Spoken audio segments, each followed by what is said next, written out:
Hare Krishna. Hare Krishna. There's a famous song. Dule dule gora chan, Hari guna gai. Asiya Vrindavan, nache gaura raj. You can read the song leisurely when you get time. In the song, Lord Chaitanya Mahaprabhu is entering Vrindavan.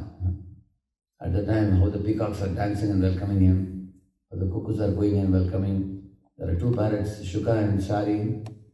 They are talking to each other about Radha and Krishna. And the deers are coming to see Lord Chaitanya. All the Vrindavan Vasis could recognize Lord Chaitanya to be not different from Krishna, who is Shyam Sundar has appeared as Gaur Sundar now. So they all were chanting the holy name. Even the creepers and the plants and trees, everybody was chanting the holy name. So Prabhupada says Vrindavan is a very happy abode. The calf is happy, the cat is happy. Like that, Prabhupada writes in one purport. Yatra naisarga durvairaha saha sandrimrigadayaha mitrani ajitavasa dutaruttarshakadikam. Brahma, and the Brahma who Lila end, he saw how the Vrindavan looked like. Yatra naisarga durvaira, naturally inimical creatures like the tiger and deer, a cat and rat, a mongoose and snake, or a peacock and rat or snake, like that. The naturally inimical animals and creatures in Vrindavan, they had no such enmity. He says that Saha Asan, they were sitting in next to each other and chatting as if there was no problem between them. They were like deer and tiger were drinking water in Namana together. Because in the Goloka Vrindavan, even the tiger is also vegetarian. Tiger also drinks only milk there. And in this way, Mitrani, Iva, they were behaving like friends. Ajita Vasa. Ajita is Lord Krishna, who is unborn. So because of the presence of Lord Krishna's lotus feet, there was ever-expanding bliss in Vrindavan. And no living entities felt anything, any type of enmity with anyone else. Dutta Adikam, he says, there was no thirst, there was no hunger, there was no anger. That is the abode of Vrindavan. And the material world is just the opposite of that. In the material world, there is always fear and lamentation. You will see currently the world situation is very bad in various ways. There are wars going on in different places and bombs are dropping, and there is a kind of uncertainty. What is going to happen next? What will be the economic situation? What will be the security and safety? Firstly, living entities want to make sure that our bodies don't die because they are attached to their mental bodies. Because mental body is the facility by which they can do sense gratification. So there is a fear of losing the body. Then if body is not lost, it's safe, then one wants to make sure that one doesn't get any accident or damage or disease in the body. If one is saved from that, then one thinks, then I should have adequate food, clothing, shelter for my survival and safety and security. If that is also assured, after that one wants sense gratification. Okay, now basic things are there. Now one sticks the neck out of the window to look for sense gratification. So in this way, the living entities have fear and lamentation for all these things in the material world. That's why the material world is called as a pavarga. Pa means parishram, fa means fame, ba means bandhan, and bha means bhaya, ma means mrityu. So the living entities work very hard with foam in their mouth. Like sometimes a donkey or a horse, when it carries heavy luggage, there's a foam in the mouth. And they become entangled in the materialistic activities and they forget the Supreme Lord. And they become carried away by the current of Maya.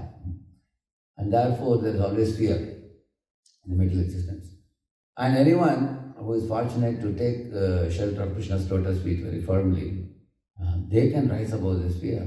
There are many places in the Bhagavatam it is said, Ashokan Abhayan. Abhaya means one becomes free from fear. Ashoka means one becomes free from lamentation. The reason is, the devotees know that the body is temporary. It is here today, it will be gone tomorrow. One cannot preserve this body no matter how carefully and meticulously you take care of it. And also, the devotees know the soul is eternal, it's everlasting, imperishable. Soul cannot be killed, it is always safe. And even more importantly than these facts, the devotees know that as long as we have Krishna, we have everything. When you don't have Krishna, you have nothing. So, Krishna's lotus feet is with the devotees. When they chant the holy name and they perform the devotional service very faithfully, loyally. So that gives them that type of confidence, whether it be Prahalad, whether it be Ambarish Maharaj, whether it be Parikshit Maharaj. There are many, many, many great devotees who have encountered the greatest of the dangers far more than what we are encountering. And they have remained fearless. So that is why we say, Bhaja Hure Mana Sri Nanda Nandana Abhaya Charana Ravindare Dulabha Manava Janama Satsange Taro Ye Bhava Sindhure. So this song talks about that Abhaya Charana Ravinda, that lotus feet which award fearlessness for the devotee. Actually, devotees at all times, they lead a very simple life with minimum material requirements and they maximize their time for Krishna service. Therefore, even in hour of crisis, even in hour of scarcity, they are not as much affected as the materialists.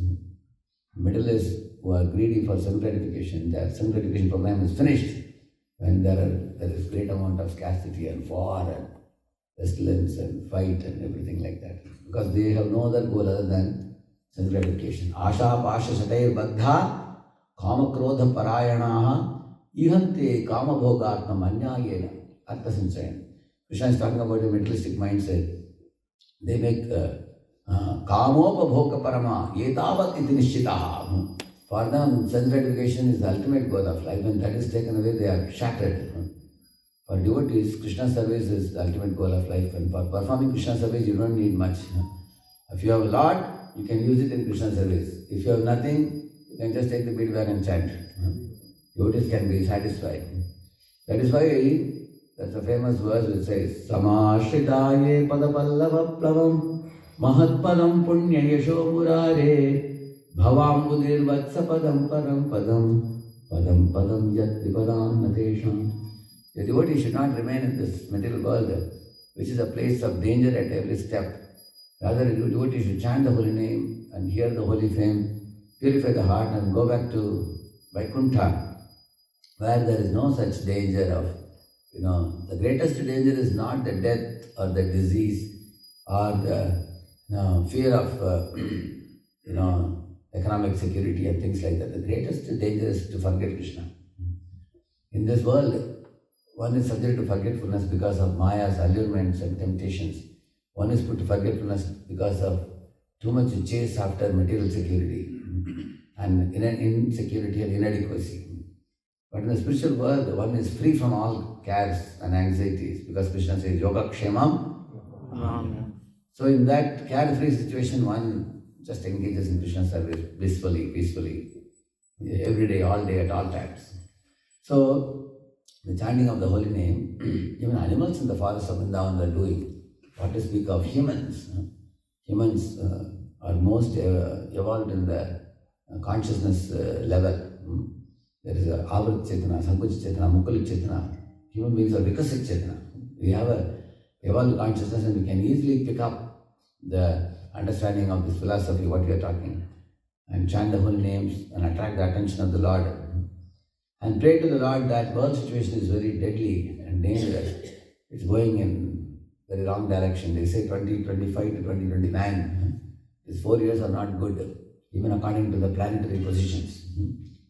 Many astrologers predicted this 10 years ago. It's not a new thing. Not one or two, many have predicted.